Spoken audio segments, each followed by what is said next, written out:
நண்பர்களுக்கு வணக்கம். நான் உங்கள் இமானுவேல். இப்போ சமீபத்தில் பார்த்தீங்கன்னா நான் சென்னையிலேருந்து பாண்டிச்சேரி வரைக்கும் ட்ராவல் பண்ணியிருந்தேன். நான் எப்படி ட்ராவல் பண்ணியிருந்தேன்னா குரோம்பேட்லேருந்து கேப் புக் பண்ணுறதுனா கார் புக் பண்ணுறது கிடையாதுங்க. ஒரு ஆட்டோ புக் பண்ணி அக்கரை வரைக்கும் நான் போயிருந்தேன். அக்கரைங்கிறது சோழிங்கநல்லூர் தான். சோழிங்கநல்லூரில் இருக்கக்கூடிய அந்த ஈசிஆரில் இருக்கக்கூடிய அந்த பஸ் ஸ்டாப் இருக்கு இல்லையா, அதுதான் அக்கரை பஸ் ஸ்டாப் அப்படிங்கிற மாதிரி சொல்லுவாங்க. ஆக்சுவலாக பார்த்தீங்கன்னா ஒரு காலகட்டத்தில் அந்த மாதிரியான ஒரு பஸ் ஸ்டாப்லாம் இருந்ததே கிடையாது. காலம் மாறிட்டே வருது. இப்போ இந்த அக்கரை பஸ் ஸ்டாப்பில் நிறைய பேர் வந்து பஸ் ஏறுறாங்க. அந்த இடத்துலையும் பார்த்தீங்கன்னா எஸ்டாப்ளிஷ்மெண்ட் இருக்கிறத நம்மளால கண்கூடாவே பார்க்க முடியுது. ஒரு காலகட்டத்தில் பார்த்தீங்கன்னாக்கா திருவான்மியூரில் போய் ஏறுவோம். ஏன்னா சிட்டிக்குள்ளே ஏறுறதுக்கு அந்த அளவுக்கு சில பேருக்கு விருப்பம் இருக்காது.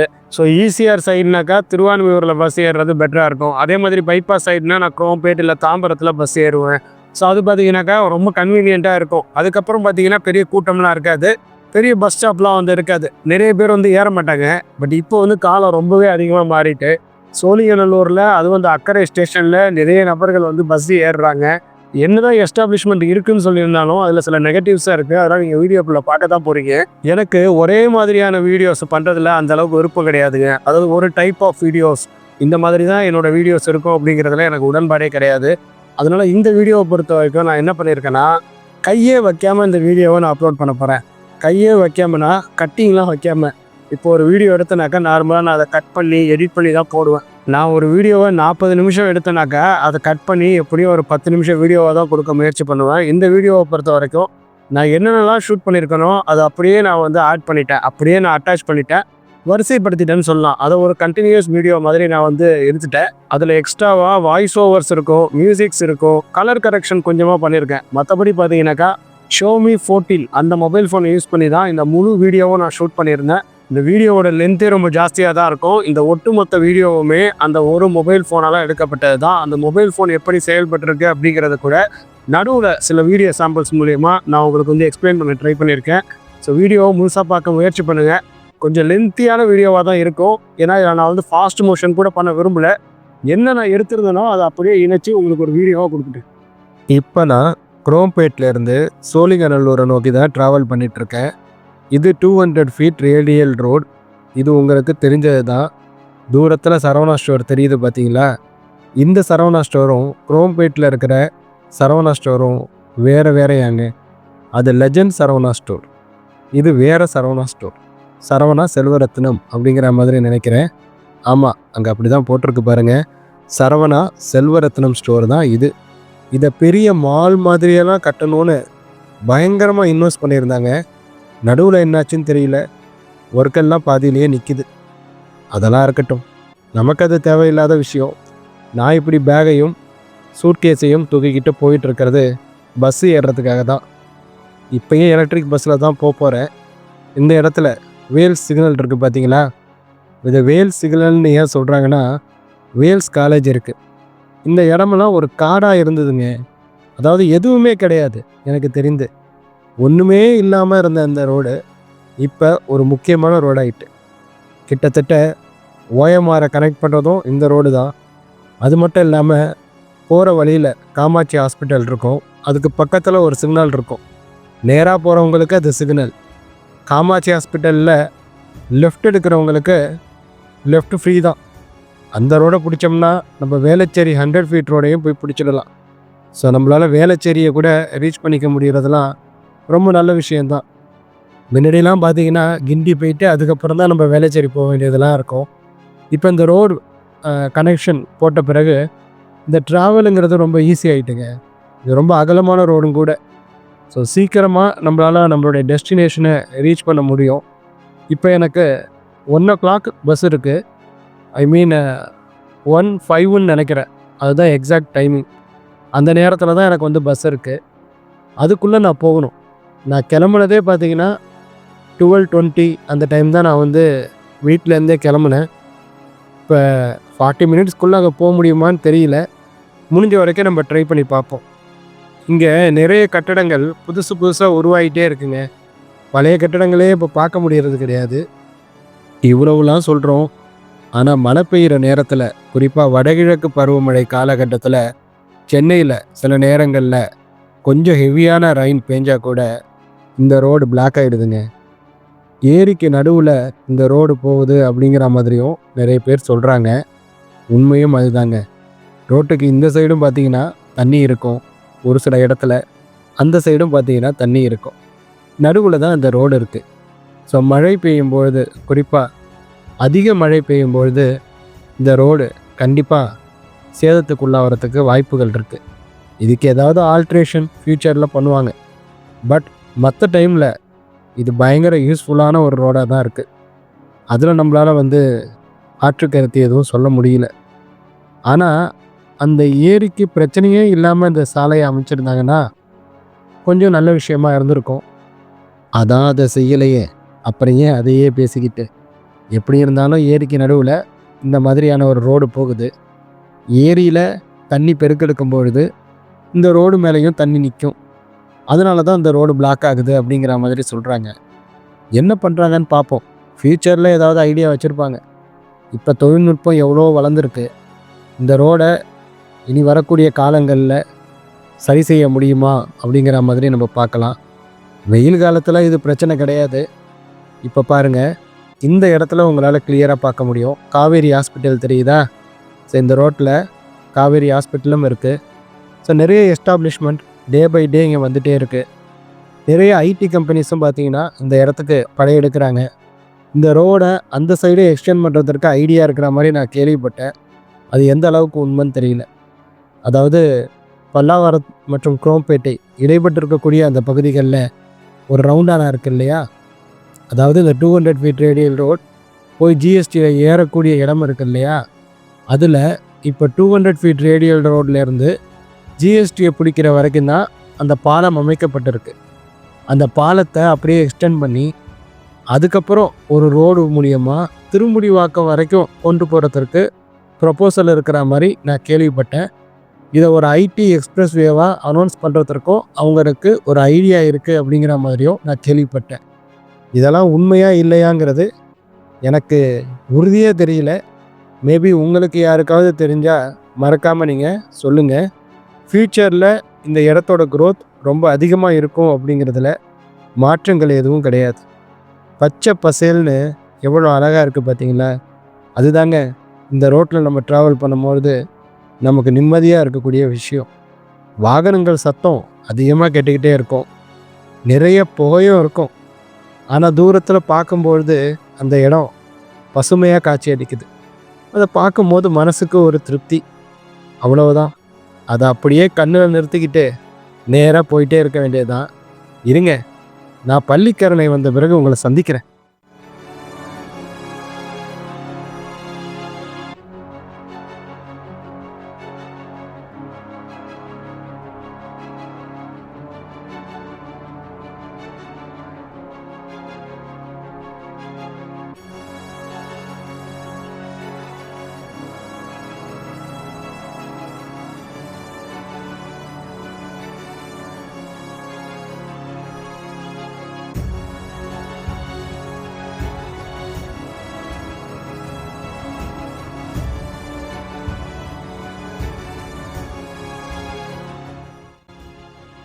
இதோ காமாட்சி ஹாஸ்பிட்டல் இருக்குது பார்த்தீங்களா?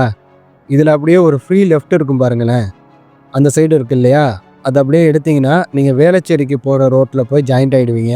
இப்போ நம்ம அங்கே போகிறது கிடையாது. சிக்னலை தாண்டி தான் நம்ம போயிட்டுருக்கோம். சிக்னலில் நிற்கிறதெல்லாம் நான் வீடியோ எடுக்கலை. இப்போ நீங்கள் பார்த்துட்ருக்கிறது தான் பள்ளிக்கரணை. அந்த சைடு நீங்கள் பார்த்துட்ருக்கிறது பள்ளிக்கரணை மார்ஷ் லேண்ட். இந்த சைடு நீங்கள் பார்க்குறீங்க இல்லையா? அது NIOT, national institute of ocean technology. So அதை கடந்து தான் நம்ம இப்போ போயிட்டுருக்கோம். ஸ்ட்ரைட்டாக நம்ம ட்ராவல் பண்ணிகிட்ருக்க வேண்டியதான். பள்ளிக்கரணை மார்ஷ் லேண்ட் ரொம்ப அழகாக இருக்கிறத நம்மளால் இங்கேருந்து பார்க்க முடியுது. ஆனால் ரொம்ப நேரம் அந்த அழகை உங்களால் ரசிக்க முடியாது. நடுவில் குப்பை மேடாக காட்சியளிக்கவும் வாய்ப்புகள் அதிகம். ரொம்ப நாளைக்கு முன்னாடியிலேருந்து இந்த இடம் இப்படி தான் இருக்குது. இவ்வளோ பசுமையாக இருக்கிற இந்த இடத்துக்கு அருகாமையிலேயே பார்த்தீங்கன்னா சென்னையில் இருக்கக்கூடிய அனைத்து குப்பையும் கொண்டு வந்து கொட்டிடுவாங்க போல். அந்த இடம் ஒரு மார்க்கமாக தான் இருக்கும். இது இன்றைக்கி நேற்று இல்லை. 2007 இதே சாலையில் நான் பயணம் பண்ணியிருக்கேன்.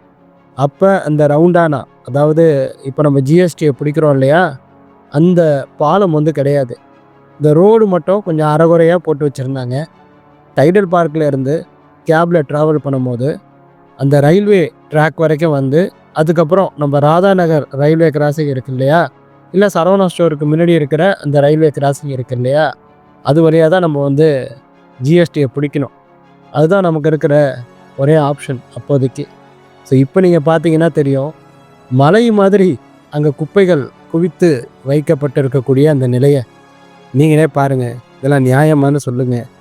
பட்டு இதுக்கு ஆல்ட்ரேஷன் என்ன இருக்குது? இதுக்கு ஏதாவது ஒரு மாற்று செஞ்சுட்டு தானே இந்த விஷயத்தை நம்மளால் சரி பண்ண முடியும். அதையும் நம்ம யோசிக்கணும். நம்ம நினச்சா உடனே இது சரியாயிடும்னு எதிர்பார்க்க முடியாது. இதுக்கு ஏதாவது ஒரு ஆல்ட்ரேஷன் பண்ணணும். அதுக்கு அவங்க யோசிக்கணும். பட் இது வரைக்கும் யோசிச்சாங்களாங்கிறது தான் என்னுடைய கேள்வி. இனிமேல் யோசிப்பாங்களாங்கிறதும் என்னோடய கேள்வி. மற்றபடி வேறு எதுவும் கிடையாது. உங்களுக்கு ஏதாவது ஆல்ட்ரேஷன் ஐடியாஸ் இருந்தால் சொல்லுங்கள்.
மார்ஷ்லேண்டுக்கு பக்கத்தில் இருந்த ரோடில் ட்ராவல் பண்ணிகிட்டு இருந்த நமக்கு கட்டடங்கள்லாம் அதிகமாக தோன்றினப்பயே ஐடியா வந்திருக்கும், நம்ம கிட்டத்தட்ட துறைப்பாக்கத்தை நெருங்கிட்டோம் அப்படிங்கிற மாதிரி. ஆமாம், நீங்கள் நினச்சது என்னமோ உண்மைதான். இன்னும் கொஞ்சம் நேரத்தில் பிஎஸ்ஆர் மால் வரும். அந்த பிஎஸ்ஆர் மால் இருக்கிற ரோட்டில் ரைட்டில் கட் பண்ணோம்னா நம்ம ஓஎம்ஆர் ரோடை பிடிச்சி ஸ்ட்ரைட்டாக சோழிங்கநல்லூரை நோக்கி ட்ராவல் பண்ண ஆரம்பிச்சிட வேண்டியதான். ஒருவேளை அதில் நீங்கள் லெஃப்ட் எடுத்திங்கன்னா நம்மளால் டைடல் பார்க்கை கூட போய் ரீச் பண்ணிட முடியும். எவ்வளோ ஷார்ட்டாக இருக்குது பார்த்தீங்களா? நான் டைடல் பார்க்கில் 2007 ஒர்க் பண்ணிகிட்டு இருந்த காலகட்டத்தில் ரொம்ப கஷ்டங்க. அந்த 21 ஒரு பஸ் ஒன்று இருக்கும், 21 PP. அதை பிடிச்சா மத்திய கைலாஷில் போய் இறக்கி விடுவாங்க. இல்லை 21Gயில் நம்ம ஏறினோம்னா அது கோட்டூர்புரம் வழியாக தானே போவோம். ஸோ அதனால் நம்ம அதை கொஞ்சம் முன்னாடியே இறங்க வேண்டியது இருக்கும். அண்ணா யூனிவர்சிட்டியில் இறங்கிடணும். சரி, அதெல்லாம் விட்டு தள்ளுங்க. பழைய ஞாபகங்கள்லாம் எதுக்கு? பிஎஸ்ஆர் மாலை நம்ம கிட்டத்தட்ட ரீச் பண்ணிட்டோம். இல்லை அப்படியே ரைட் அடிக்க வேண்டியது தான். என்னையா இது ரைட் அடிக்கிறேன்ட்டு லெஃப்ட் போயிட்டுருக்கீங்கன்னு கேட்டிங்கன்னா, இப்போ யூ போட்டு அதுக்கப்புறம் இந்த ரோடை பிடிச்சிடுவாங்க. இப்படி தாங்க சென்னையில் திடீர்னு ஒரு இடத்த க்ளோஸ் பண்ணுவாங்க, திடீர்னு ஒரு இடத்துல யூ போட முடியாதுன்னு சொல்லுவாங்க. இது அப்பப்போ நடக்கும். இந்த மாதிரி குரோம்பேட் சைடில் நிறைய விஷயங்கள் நடந்து கொண்டே இருக்குது. அப்பப்போ அந்த யூ போடுற இடத்த க்ளோஸ் பண்ணிவிடுவாங்க, அப்பப்போ அங்கே லெஃப்ட் எடுக்கிற இடத்த க்ளோஸ் பண்ணிவிடுவாங்க, இல்லை நிரந்தரமாகவே சில இடங்களை க்ளோஸ் பண்ணி வச்சுருவாங்க. அப்படி தாங்க, ஒன்று இந்த ஃப்ளைஓவர் ஏறும்பாங்க, இல்லை அந்த ஃப்ளைஓவர் ஏறுன்னு சொல்லுவாங்க. கடைசியாக அந்த இடத்துல யூ போட்டோம் பார்த்தீங்களா? இப்படியே யூ போட்டு நேராக போனோம்னா நம்ம சோழிங்கநல்லூரை பிடிச்சிடலாம். அதில் ஒரு இடத்துல லெஃப்ட் அடித்தோம்னா நம்ம அந்த ஈசிஆர் போகிற ரோடை பிடிச்சிடலாம். அதை தான் அக்கரைன்னு சொல்லுவாங்க. இப்போ அது ஒரு முக்கியமான ஸ்டாப்பாகவும் ஆகிவிட்டது. நிறைய மக்கள் அந்த இடத்துல இறங்குறதுக்கு தான் ப்ரிஃபர் பண்ணுறாங்க. எனக்கு அது கொஞ்சம் யூஸ்ஃபுல்லான விஷயம் மாதிரி தான் இருந்தது. ஏன்னா திருவான்மியூருக்கு போயிட்டோ இல்லை கிண்டிக்கு போயிட்டோ அங்கே போய் கேப் புக் பண்ணி அதுக்கப்புறம் நம்ம வீடை ரீச் பண்ணுறதுக்கு அக்கறையில் இறங்கி ஒரு கேபை புக் பண்ணுனா நம்ம வீடை ரீச் பண்ணுற அந்த டைமுங்கிறது கொஞ்சம் ஏர்லியராக இருக்கிற மாதிரி நான் ஃபீல் பண்ணுறேன். அதனால தான் நான் இந்த ஸ்டாப்பிங்கை சூஸ் பண்ணியிருந்தேன் லாஸ்ட் டைம் நான் சென்னைக்கு வரும்பொழுது. இப்போ அதே ஸ்டாப்பிங்கை சூஸ் பண்ணி நான் சென்னையிலேருந்து வெளியேற போகிறேன். டுவர்ட்ஸ் பாண்டிச்சேரிக்கு தான் நான் ட்ராவல் பண்ண போகிறேன். ஸோ இங்கே பாருங்கள், இந்த ரோடில் பயங்கரமான டெவலப்மெண்ட் ஒர்க்லாம் நடந்துகிட்ருக்கு. முன்னாடியே இந்த ரோடு நல்லா தான் இருந்தது. இப்போ மெட்ரோ ஒர்க் நடக்கிறதுனால இந்த ரோடில் சில பல சேஞ்சஸை நம்மளால் அடிக்கடி பார்க்க முடியுது. கடந்த சில ஆண்டுகளில் இந்த சாலையில் அடிக்கடி பயணம் பண்ணுறதுக்கு எனக்கு ஆப்பர்ச்சுனிட்டி கிடைச்சது கிடையாதுங்க. அதனால நானே இங்கே என்னென்ன மாதிரியான டெவலப்மெண்ட்லாம் ஆயிருக்குங்கிறத புதுசாக பார்க்குற மாதிரி தான் பிரமிப்பாக பார்த்துட்டு வந்தேன். நீங்களும் அப்படியே பார்த்துட்டு வாங்க. ஒருவேளை நீங்கள் சென்னையில் ரொம்ப வருஷத்துக்கு முன்னாடி வாழ்ந்து அதுக்கப்புறம் இந்த சாலை வழியாக வர்றதை நிறுத்திட்டு இப்போ நீங்கள் புதுசாக வந்தீங்கன்னா உங்களுக்கு டிஃப்ரென்ஸ் கண்டிப்பாக ஃபீல் ஆகும். இந்த இடமெல்லாம் வேறு மாதிரி இருந்தது. இப்போ இந்த இடமெல்லாம் வேறு மாதிரி இருக்குது. அது என்னங்கிறத நீங்களே பாருங்கள். சோழிங்கநல்லூர் வந்த பிறகு மறுபடியும் உங்களை நான் மீட் பண்ணுறேன்.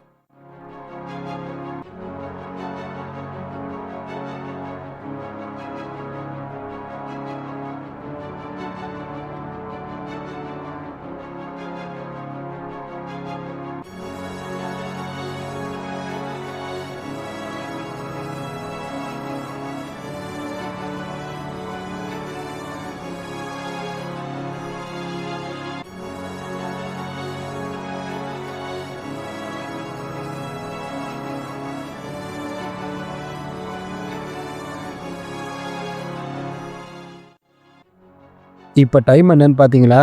12:35 ஆகுதுங்க. அவ்வளோ ஃபாஸ்ட்டாக நம்ம இந்த இடத்த ரீச் பண்ணிட்டோம். இப்போ கூட நான் டிக்கெட் புக் பண்ணவே இல்லைங்க.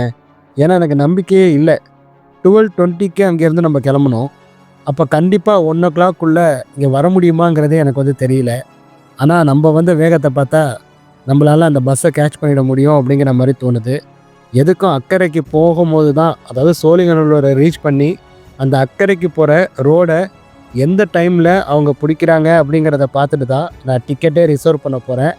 அது வரைக்கும் நான் டிக்கெட்டே ரிசர்வ் பண்ண போகிறது கிடையாது. ஸோ அப்படி தான் நான் வந்து ட்ராவல் பண்ணிகிட்ருக்கேன். இந்த பொட்டி இருக்குது இல்லையா, சூட்கேஸ், இதை நான் ரொம்ப ஆசையாக வாங்கினேங்க இந்த கலரை.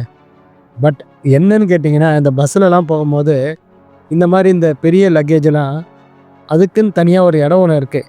அது உள்ளே போடுறேன்னு சொல்லி போடுறாங்க. அதில் பார்த்திங்கன்னா அழுக்காயிட்டு இந்த பேக் சைடு. அது என்ன பண்ணுறதுன்னு தெரில. அதை நம்ம வந்து எப்படி தான் தொடச்சாலும் அந்த இடம் மட்டும் ஒரு மாதிரியாகவே இருக்குது. அது கொஞ்சம் மனசுக்கு உறுத்தலாகவே இருக்குது. ஸோ ஆசையாக நம்ம பொட்டி வாங்குறது முக்கியம் கிடையாது. அதை மெயின்டைன் பண்ணுறது ரொம்ப ரொம்ப கஷ்டம். அதுவும் நம்ம அடிக்கடி ட்ராவல் பண்ணோம் அப்படிங்கும்போது அதை மெயின்டைன் பண்ணுறதுங்கிறது ரொம்ப சிரமமான விஷயமாக தான் இருக்குது. எதுக்கு கொஞ்சம் டார்க் கலர்லேயே நீங்கள் பொட்டியெல்லாம் வாங்குங்க.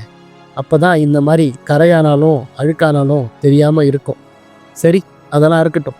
சோழிங்கநல்லூர் வந்த பிறகு உங்களை நான் சந்திக்கிறேன்.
நம்ம சோழிங்கநல்லூரை எப்பயோ ரீச் பண்ணிட்டோங்க.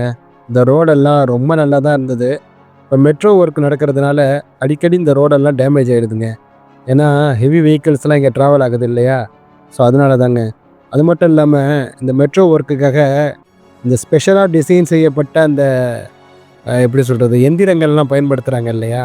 அந்த மாதிரி மணல்லாம் கொண்டு வந்து இங்கே அதெல்லாம் யூஸ் பண்ணணும் இல்லையா? ஸோ இந்த மாதிரி நிறைய காரணங்கள் இருக்குது.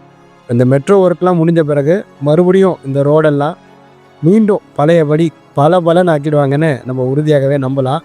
நம்ம கிட்டத்தட்ட நம்ம கட் பண்ண வேண்டிய இடத்த ரீச் பண்ணிட்டோம் அப்படிங்கிற மாதிரி தான் நினைக்கிறேன்.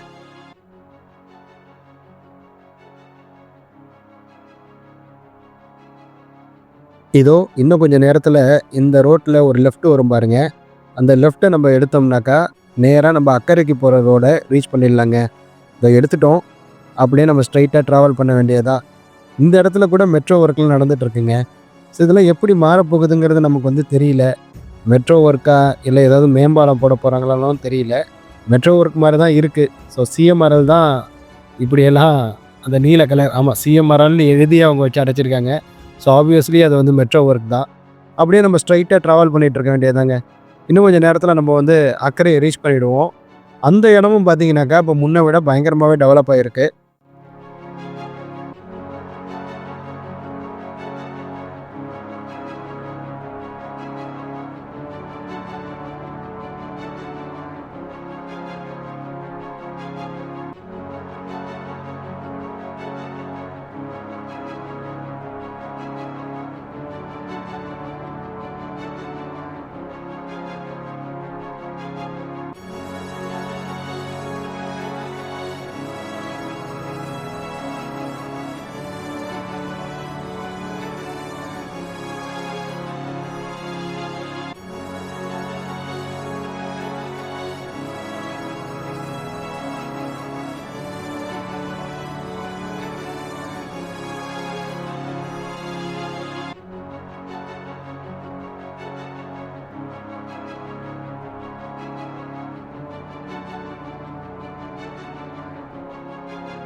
இன்னும் கொஞ்சம் நேரத்தில் பக்கிங்காம் கால்வாய் மேலே போகிற ஒரு பிரிட்ஜ் ஒன்று வரும் பாருங்களேன். இந்த பிரிட்ஜு தாங்க. அதுதாங்க அந்த பக்கிங்காம் கேனலோட மிச்ச சொச்சம். இதை கிராஸ் பண்ணி மறுபடியும் இது கொஞ்சம் அகண்ட நிலையில் போகும். இந்த இடத்துல கொஞ்சம் குறுகிய நிலையில் தாங்க போகும். இதுதாங்க நான். ஸோ கொஞ்சம் காற்றுலாம் வாங்கிட்டு அழகாக ட்ராவல் பண்ணிகிட்ருக்கேன். ஆட்டோவில் ட்ராவல் பண்ணும்போது மட்டும்தாங்க இந்த மாதிரி நம்மளால் ஒரு ஃபீலை உணர முடியும். நீங்கள் காரில் ஜன்னலை சாத்திட்டு ஏசியை போட்டுட்டு ட்ராவல் பண்ணால் கண்டிப்பாக உங்களால் இந்த ஃபீலை உணர முடியாது. டூ வீலரில் ட்ராவல் பண்ணும்போது நீங்கள் வெயிலையே எதிர்கொள்ள வேண்டியதாக இருக்கும். ஆட்டோவில் எப்படியும் மேலே அந்த ரூஃப் இருக்கிறதுனால வெயில் இருக்காது. வெயில் கொஞ்சம் கம்மியாக இருக்கும். மற்றபடி பார்த்திங்கன்னா அந்த விண்டை நம்மளால் வந்து உண்மையிலே ஃபீல் பண்ண முடியும். அதுதாங்க எனக்கு பிடிக்கும். அதனால தான் நான் வந்து ஆட்டோவில் வர்றதை அதிகமாக சூஸ் பண்ணுறேன். குறிப்பாக இந்த மாதிரி நம்ம பஸ்ஸெல்லாம் கேட்ச் பண்ணும்போது. ஸோ அக்கறையே நம்ம கிட்டத்தட்ட நெருங்கிட்டோங்க. தூரத்தில் தெரியுதா அங்கே இந்த ரோடு? இதில் எப்படி உங்களுக்கு தெரியுதுன்னு தெரியல. பட் இன்னும் கொஞ்சம் நேரத்தில் நீங்கள் வந்து பார்ப்பீங்க பாருங்களேன். அவர் கிட்டத்தட்ட நெருங்கிட்டார். இப்போ என்கிட்ட கேட்டார் எங்கே போய் நிறுத்தணும் அப்படிங்கிற மாதிரி. நீங்கள் ஸ்ட்ரைட்டாக போய் அந்த உப்பு விஹார் ஹோட்டல்கிட்ட நிறுத்திடுங்க அப்படிங்கிற மாதிரி சொல்லிட்டேன். ஸோ இப்போ இங்கே பாருங்கள், உப்பு விஹாருக்கு நம்ம வந்துவிட்டோம். அவர்கிட்ட நான் வந்து 300 rupees கொடுத்தேன். ஸோ குரோம்பேட்லேருந்து இந்த இடத்துக்கு வர்றதுக்கு 300 rupees அப்ராக்சிமேட்டாக. என்னை பொறுத்த வரைக்கும் அது ஓகே தாங்க. இது வந்து ஓகே இல்லைன்னு சொல்ல முடியாது. ஏன்னா ஒரு 18 கிலோமீட்டர் இருக்கும். அது அவங்க கடந்து வந்து நம்மளை வந்து இங்கே விட்டுட்டு போகிறாங்க. அக்கறையில் இறங்கி பஸ் டிக்கெட்லாம் புக் பண்ணிவிட்டு உப்பு விஹார் உள்ளே வந்துட்டேங்க. நான் என்னமோ அக்கறைக்கு வந்துட்டேன். ஆனால் பஸ்ஸு தான் இன்னும் வரல.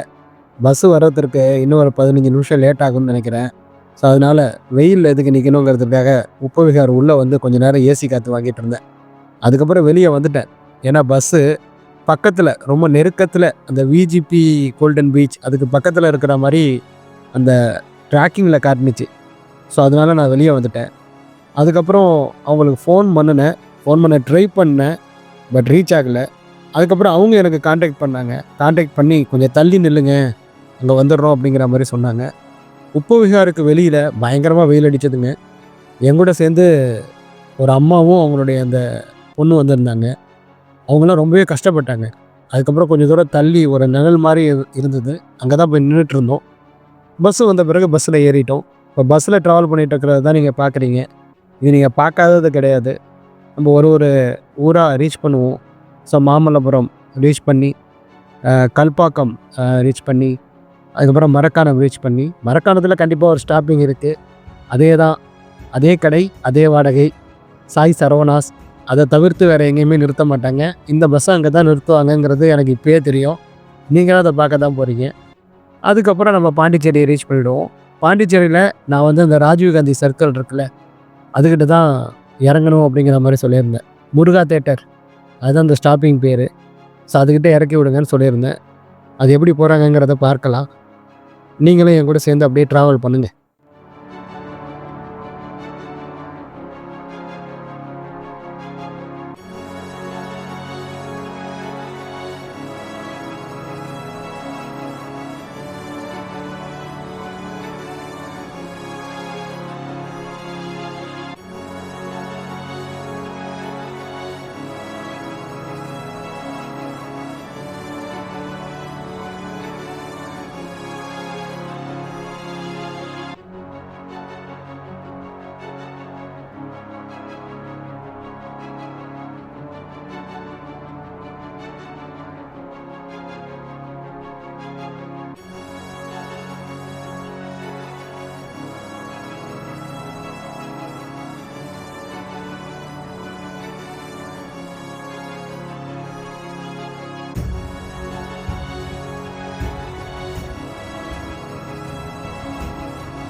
இதுதாங்க டாலு.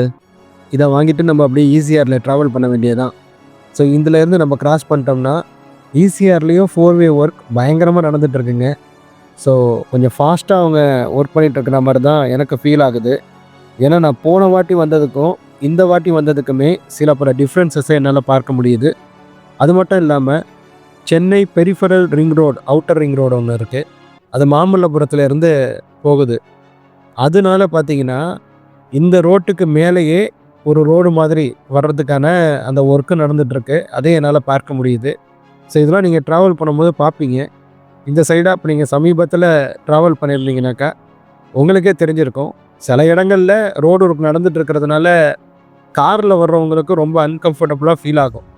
பட் பஸ்ஸில் வர்றவங்களுக்கு அந்த ஒரு ஃபீல் இருக்காது. கம்பேரிட்டிவாக நான் சொல்கிறேன். ஏன்னா பஸ்ஸில் அந்த அளவுக்கு ஒரு எப்படி சொல்கிறதுனா அந்த ஷேக்லாம் நமக்கு தெரியாது. இப்போ இருக்கிற பஸ்ஸெல்லாம் அப்படி தான் இருக்குது. குறிப்பாக இந்த எலக்ட்ரிக் பஸ்ஸில் பெரிய அளவுக்கு ஷேக்லாம் தெரிஞ்ச மாதிரி, ஒரு அலுப்பு தெரிஞ்ச மாதிரி எனக்கு தோணவே இல்லை. பாண்டிச்சேரி ரீச் பண்ண பிறகு கூட ஏதோ ட்ராவல் பண்ணி வந்த மாதிரி நான் ஒன்றும் ஃபீல் பண்ணல. பட் அதுவே ஒரு கார் எடுத்து நான் ட்ராவல் பண்ணியிருந்தேன்னா கண்டிப்பாக நான் ஃபீல் பண்ணியிருப்பேன். இப்போ ரோடு ஒர்க்லாம் நடக்கிறதுக்கும் அதுக்கும் அந்த பள்ளமாக இருக்கிற இடத்துலலாம் நம்ம பஸ்ஸில் போகும்போது ஒன்றுமே தெரிய மாட்டேங்குது. ஆனால் காரில் போகும்போது பார்த்தீங்கன்னாக்கா இந்த ஷேக்கெல்லாம் பயங்கரமாக நமக்கு தெரியுது, நம்மளால் ஃபீல் பண்ண முடியுது. ஸோ பஸ்ஸு பார்த்திங்கன்னா ஒரு வகையில் கம்ஃபர்டபுளான விஷயந்தாங்க. தேவை இருக்கும்போது கார் யூஸ் பண்ணிக்கலாம். ஒரு ஃபேமிலியாக போகணும்னா, ஒரு சிங்கிள் பர்சன் ட்ராவல் பண்ணோம் அப்படிங்கும்போது நம்மளால் முடியும்னா முடிஞ்ச வரைக்கும் நம்ம பஸ்ஸில் ட்ராவல் பண்ணுறத ஒரு எப்படி சொல்கிறது, ஒரு நடைமுறையாக எடுத்துக்கலாம். சந்தோஷமாக இருக்கும். நடுவில் நம்ம யாரையோ பார்த்தா பேசலாம். பஸ்ஸில் கூட பக்கத்தில் இருக்கிறவங்கள்ட்ட நம்ம பேச முயற்சி பண்ணலாம். பட் இது எல்லா நேரத்துலேயும் ஒர்க் அவுட் ஆகாது. எல்லாருக்கும் இது ஒர்க் அவுட் ஆகாது. It's your choice.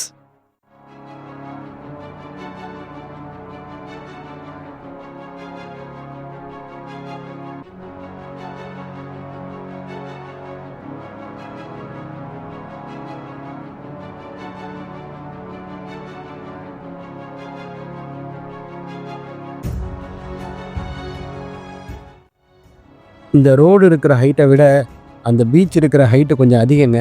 அதனால் இங்கேருந்தே நம்மளால் அந்த பீச்சை பார்க்க முடியுது. உங்களுக்கு தெரியுதா? ஜூம் பண்ணி நான் வந்து பார்க்க முயற்சி பண்ணுறேன். ஆக்சுவலாக ஜூம் பண்ணி நான் பார்க்கணுங்கிற அவசியமே எனக்கு கிடையாது. ஏன்னா என்னால் அந்த சீனரிஸை அவ்வளோ அழகாக ரசிக்க முடிஞ்சது. பட் ஜூம் பண்ணும்போது நமக்கு இன்னும் சில விஷயங்கள் கொஞ்சம் கிளியராக தெரியும். பட் உங்களுக்கு காட்டுறதற்கு இது வசதியாக இருக்குங்கிறதுனால தான் நான் ஜூம் பண்ணி ட்ரை பண்ணுறேன். அண்ட் எனக்கும் அந்த மொபைல் ஃபோனுடைய கேப்பபிலிட்டிஸை தெரிஞ்சிக்க முடியும் இதன் வாயிலாக. ஸோ அதுக்காகவும் நான் வந்து ட்ரை பண்ணுறேன். நான் ஏற்கனவே சொன்ன மாதிரி Xiaomi 14 தான் நான் இந்த முழு வீடியோவும் எடுத்துகிட்ருக்கேன். இந்த அளவுக்கு அது பெர்ஃபார்ம் பண்ணுங்கிறத நானே எதிர்பார்க்கல. இன்னும் சொல்லப்போனால் என்னோடய S24 Ultraவை விட இதில் பேட்ரி பேக்கப் பெட்டராக இருக்குது. அதுதான் எனக்கு ஆச்சரியமாக இருக்குது. இது ரொம்ப சின்ன ஃபோன் அண்ட் இதோட பேட்ரி சைஸும் அதை விட கம்மி தான். ஆனால் எப்படி இவங்க மேனேஜ் பண்ணுறாங்க இந்த பேட்ரி பெர்ஃபார்மன்ஸை கொடுக்கறதுக்கு அப்படிங்கிறது எனக்கு சத்தியமாக தெரியல.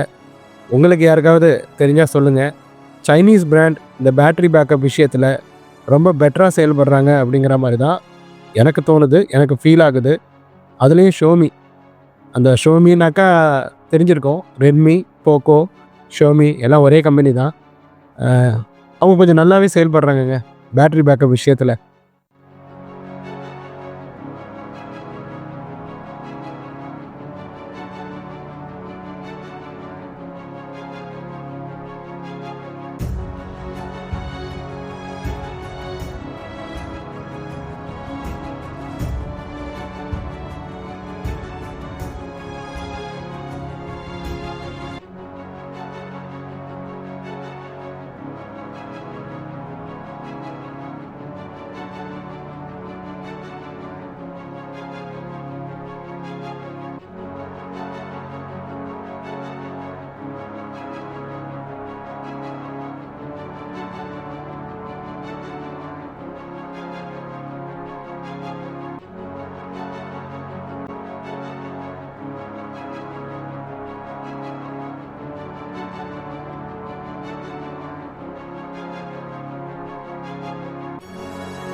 என்னடா ஜூம் பண்ணி காட்டிகிட்ருக்கேன்னு கேட்டிங்கன்னா, மாமல்லபுரம் லைட் ஹவுஸை தாங்க உங்கள்கிட்ட ஜூம் பண்ணி காட்ட ட்ரை பண்ணிகிட்ருக்கேன்.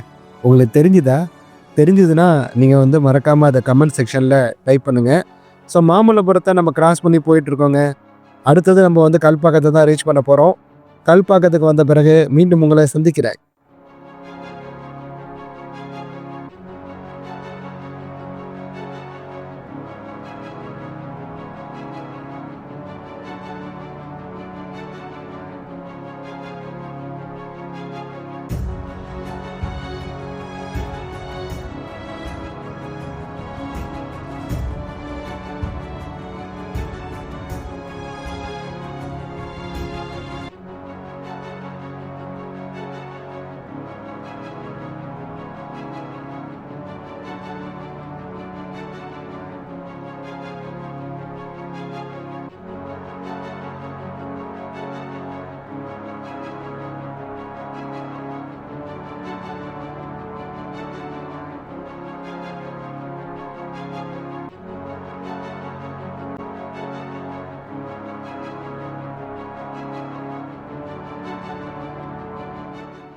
இந்த இடத்துல நடக்கிற ஒர்க்கை பார்த்தா இவங்க 4Wayவை விட பெருசாக ஏதோ பிளான் பண்ணுற மாதிரி தான் தெரியுது. அது வரும்போது தான் தெரியும். இப்போ இந்த மேலே ஒரு ரோடு ஒன்று போகுது பார்த்தீங்களா, இதுதாங்க அந்த Chennai peripheral outer ring road. So அதுக்கான ஒர்க்கு இங்கே நடந்துகிட்ருக்கு. அதுவும் வந்து பார்த்திங்கன்னா கொஞ்சம் ஃபாஸ்ட்டப் பண்ணியிருக்காங்க, ஸ்பீடப் பண்ணியிருக்காங்கன்னு சொல்லலாம். கொஞ்சம் வேகமாக நடக்கிற மாதிரி தான் எனக்கு கொஞ்சம் தெரியுது. ஈசிஆர் ஒர்க்கு இப்போ முன்னை விட பார்த்திங்கன்னா கொஞ்சம் ஸ்பீடப் ஆகிருக்கு. அதை நம்மளால் கரெக்டாக நோட்டே பண்ண முடியுது. இன்னும் கொஞ்சம் நாளில் இது வந்து நிறைவடைஞ்சிடும் அப்படிங்கிற மாதிரி நான் வந்து நம்புகிறேன்.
பேசிக்கிட்டே இருக்கும்போது நம்ம கல்பாக்கத்தை கிராஸ் பண்ணி பாலாறுக்கு பக்கத்தில் இருக்கிற ரோட்டில் ட்ராவல் பண்ணிகிட்டு இருக்கோங்க.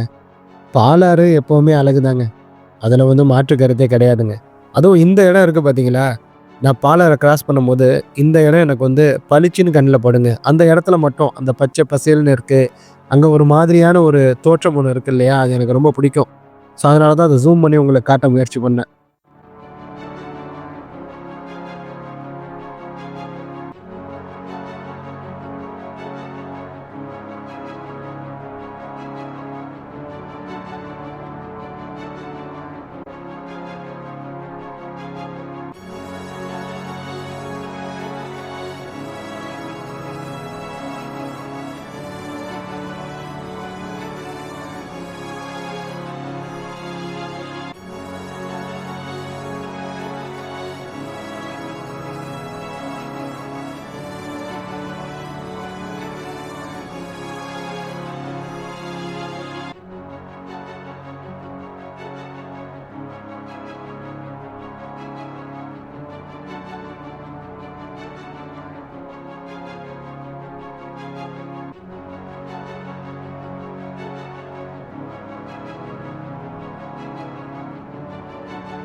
வண்டியில் போயிட்டே இருக்கும்போது திடீர்னு இந்த இடத்துல நிறுத்தி டிரைவருக்கும் கண்டக்டருக்கும் மோர் மாதிரி ஏதோ ஒரு ஐட்டம் கொடுத்தாங்க.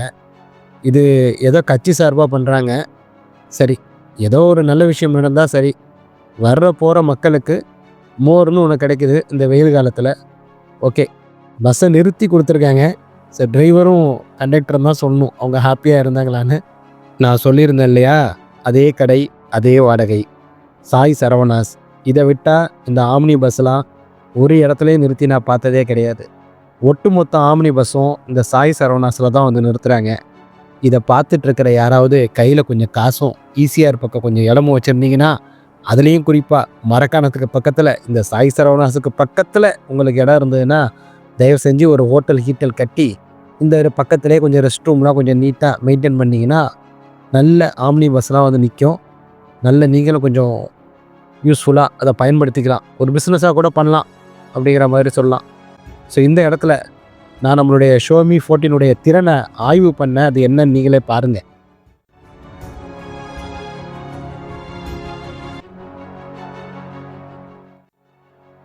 இது 1x 2x 3.2x 5x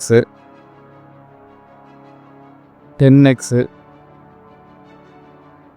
15x. அப்படியே பேக்கில் வரேன். ஸோ வீடியோவிலே நம்மளால் 15x வரைக்கும் ஜூம் போய்க்க முடியுது. அந்த சென்சார் ஸ்விட்சிங்கும் ரொம்ப சீம்லெஸ்ஸாக இருக்குது பார்க்குறது.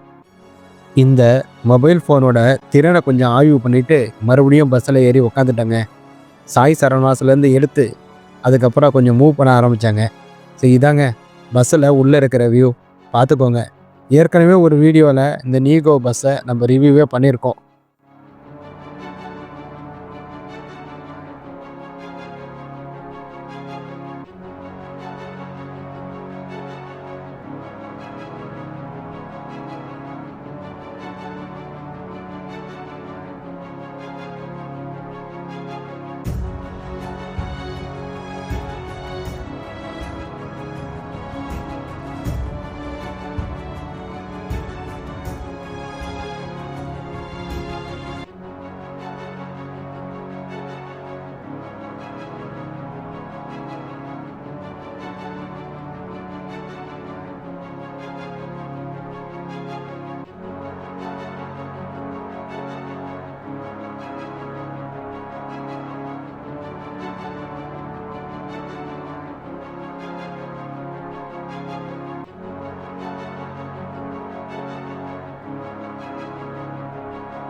இது எந்த இடம்னு தெரியுதா?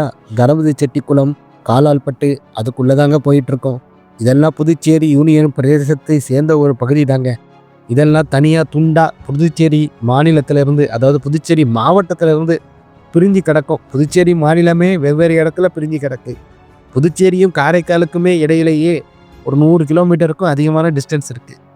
அதில் இந்த புதுச்சேரிக்கு பக்கத்திலேயே இன்னொரு ஊர் தனியாக ஒரு தீவு மாதிரி தொங்கிட்டு கிடக்கு. என்னங்க செய்கிறது, இதோட அமைப்பு அப்படி தான்.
கோட்டக்குப்பத்தெல்லாம் தாண்டி பஸ்ஸு வேகமாக போயிட்டுருக்குங்க.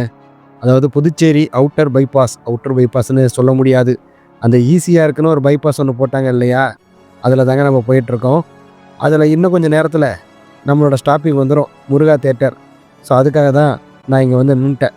இப்போ எந்திரிச்சு வந்து அந்த தம்பிக்கிட்ட கேட்டேன், தயவு செஞ்சு இந்த முருகா தேட்டருக்கு பக்கத்தில் நிறுத்துப்பா அப்படிங்கிற மாதிரி சொன்னேன். ராஜீவ்காந்தி சர்க்கிளை தாண்டி நான் நிறுத்துவேன் அப்படிங்கிற மாதிரி சொன்னாப்புல. அங்கே நிறுத்தினா தான் எனக்கு யூஸ்ஃபுல்லாக இருக்கும்னு சொல்லியிருந்தேன்.